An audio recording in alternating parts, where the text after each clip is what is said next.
Hello everyone, welcome back to care point education. आज की class में हम पढ़ने वाले हैं बाल विकास एवं शिक्षा शास्त्र, चाइल्ड डेवलपमेंट एंड पेडागॉगी। ये जो सब्जेक्ट है ये टीचिंग सेगमेंट से रिलेटेड जितने भी एग्ज़ाम हैं, चाहे वो रीट का एग्ज़ाम हो, यूपी टेट हो, सी टेट हो, सारे एग्ज़ाम के लिए काफ़ी इम्पॉर्टेंट है। तो आज की क्लास में हम पढ़ेंगे बाल विकास एवं शिक्षा शास्त्र। इसमें हमारी जो आज की क्लास है, आज की क्लास में हम आपके लिए लेकर के आए हैं जितने भी फैक्ट वाले क्वेश्चन होते हैं वो सारे क्वेश्चन हम सॉल्व करेंगे।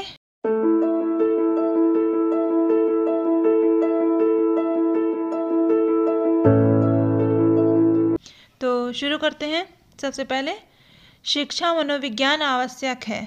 शिक्षा मनोविज्ञान आवश्यक है किस लिए? शिक्षा एवं अभिभावकों के लिए। शिक्षा एवं अभिभावकों के लिए। नेक्स्ट है शिक्षा मनोविज्ञान का वर्तमान स्वरूप है। शिक्षा मनोविज्ञान का वर्तमान स्वरूप कैसा है? व्यापक। नेक्स्ट है शिक्षा मनोविज्ञान का प्रमुख उद्देश्य कोलेस्निक के अनुसार है।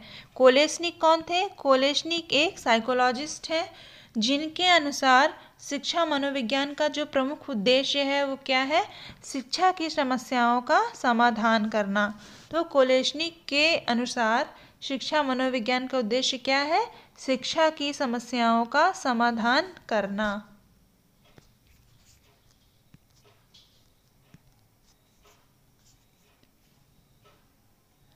नेक्स्ट है स्किनर के अनुसार शिक्षा मनोविज्ञान के सामान्य उद्देश्य हैं। तो स्किनर कौन थे?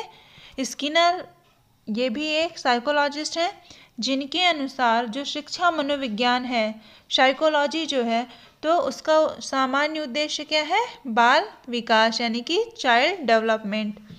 स्किनर के अनुसार शिक्षा मनोविज्ञान के विशिष्ट उद्देश्य हैं। तो स्किनर के अनुसार शिक्षा मनोविज्ञान का विशिष्ट उद्देश्य क्या है?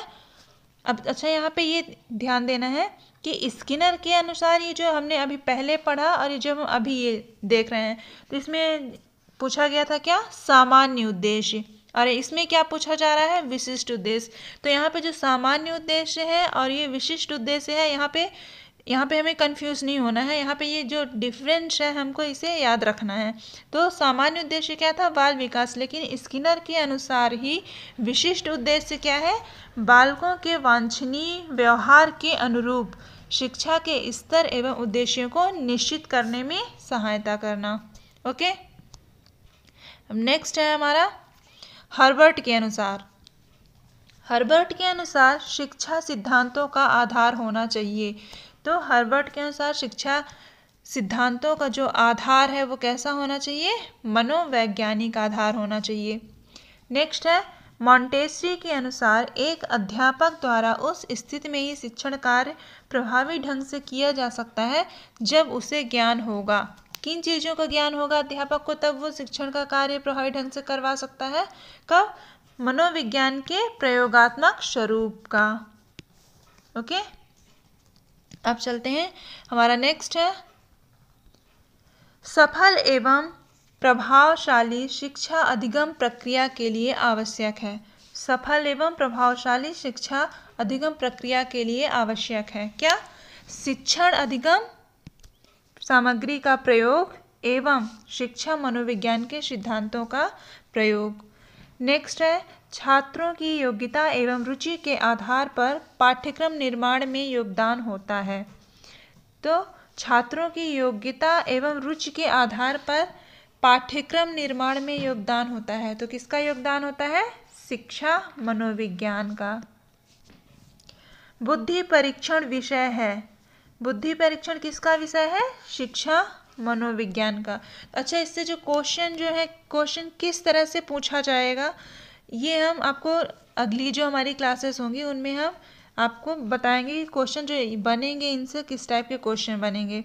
ओके, अब नेक्स्ट है हमारा मनोविज्ञान शब्द के समानांतर अंग्रेजी भाषा के शब्द साइकोलॉजी की व्युत्पत्ति किस शब्द से हुई? तो साइकोलॉजी शब्द की जो व्युत्पत्ति है किस भाषा से हुई है? ग्रीक भाषा से हुई है। साइकोलॉजी किससे? ग्रीक भाषा से बना है। नेक्स्ट है मनोविज्ञान वातावरण के संपर्क में आने वाले व्यक्तियों के क्रियाकलापों का विज्ञान है। यह कथन किसका है? वुडवर्थ का।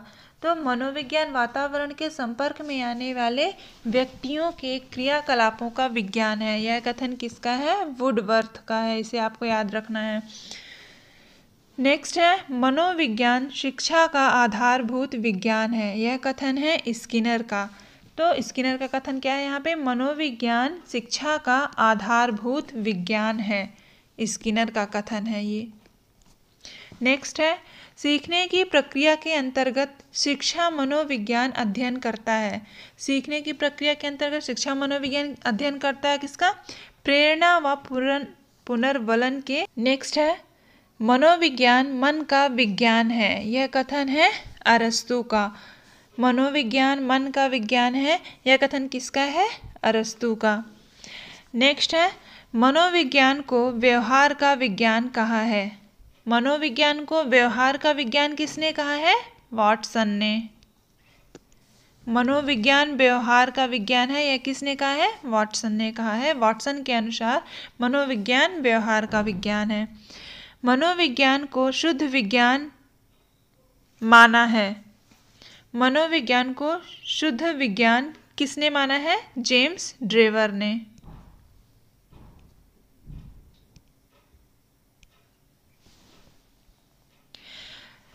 हमारा नेक्स्ट है, शिक्षा मनोविज्ञान का प्रमुख उद्देश्य है। शिक्षा मनोविज्ञान का प्रमुख उद्देश्य क्या है? बाल केंद्रित शिक्षा का विकास। बाल केंद्रित शिक्षा का विकास। तो ये थी हमारी आज की क्लास, जिसमें हमने देखे चाइल्ड डेवलपमेंट एंड साइकोलॉजी के कुछ फैक्ट रिलेटेड क्वेश्चंस।